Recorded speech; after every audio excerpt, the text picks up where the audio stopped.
Bismillahirrahmanirrahim. Assalamualaikum warahmatullahi wabarakatuh. Jadi untuk video kali ini, cuba teka saya akan berkongsi tentang apa? Yes, saya akan berkongsi tentang kehidupan orang asli suku kaum Semai.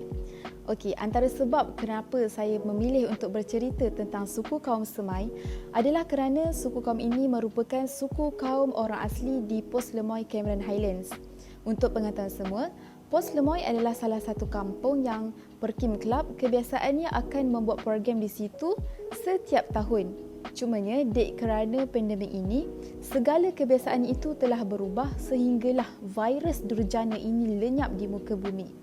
Jadi, sebelum itu, untuk sesiapa yang ingin mengetahui lebih lanjut berkaitan tentang apa itu orang asli, anda boleh rujuk video yang lepas yang bertajuk Facts About Orang Asal di YouTube channel Perkim Club IIUM. Jadi, mari kita bergerak ke tajuk asal kita iaitu kehidupan orang asli suku kaum Semai.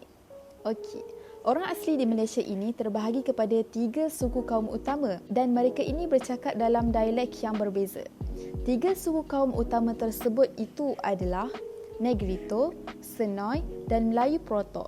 Dalam setiap suku kaum tersebut ini terdapat beberapa pecahan dia. Tetapi dalam video ini saya cuma ingin fokuskan kepada suku kaum Semai yang merupakan anak terhadap suku kaum utama Senoi. Pertamanya, mari kita lihat tentang latar belakang suku kaum Semai ini. Suku kaum Semai tinggal bertaburan di kawasan Banjaran Titiwangsa meliputi Perak Tengah, Perak Selatan dan Pahang Barat. Bancian pada tahun 1993 telah menunjukkan jumlah mereka ini telah meningkat lebih daripada 42,000 sekaligus merupakan suku kaum orang asli yang terbesar jumlahnya. Kemudian, mereka ini hidup secara bermasyarakat di sesebuah kampung. Sebuah kampung ini biasanya terdapat di antara 60 hingga 300 penduduk yang diketuai oleh Tok Batin. Tok Batin ini dilantik daripada golongan yang berpengaruh seperti pawang, bomoh dan ketua adat. Dan mereka ini hidup dalam kumpulan yang kecil yang terdiri daripada 10 hingga 50 kelamin. Kelamin di sini bermaksud keluarga. Jadi, pada suatu ketika dahulu, kehidupan kaum Semai ini sama seperti orang asli yang lain, iaitu mereka hidup secara nomad di dalam hutan. Nomad di sini bermaksud mereka hidup secara berpindah randah dari satu tempat ke tempat yang lain. Antara sebab yang pertama, mereka berpindah kerana mereka ingin mencari tempat baru untuk berladang. Yang kedua, mereka berpindah atas sebab-sebab kematian. Yang ketiga, mereka berpindah kerana mereka diganggu oleh orang luar ataupun diganggu oleh binatang buas. Dan yang keempat, mereka berpindah untuk mengelakkan terkena wabak penyakit hawar.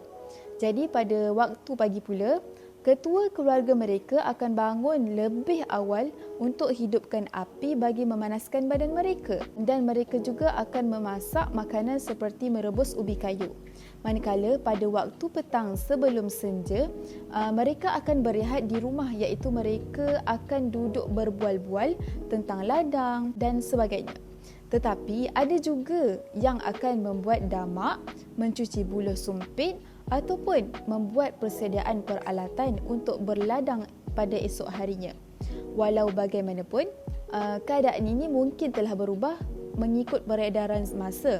Kerana sekarang ramai kaum Semai yang telah bekerja dengan kerajaan, swasta ataupun ada juga yang berniaga seperti di kedai runcit ataupun di kraft tangan. Dan akhir sekali, aktiviti memburu dan menangkap ikan merupakan sebahagian daripada aktiviti yang dilakukan kaum ini kerana peralatan memburu seperti buluh sumpit, jerat dan sebagainya mudah diperolehi di hutan. Dan aktiviti ini biasanya dilakukan oleh lelaki sahaja. Antara jenis-jenis binatang yang diburu oleh mereka adalah monyet, kera, tupai dan binatang kecil yang lain. Mereka juga akan menangkap ikan sama ada menggunakan lukah, kail ataupun tangan kerana ikan adalah sumber utama protein mereka. Jadi, setakat ini sahaja perkongsian saya untuk hari ini. Semoga ada manfaatnya buat mereka yang mendengar. Sekian, terima kasih. Bye.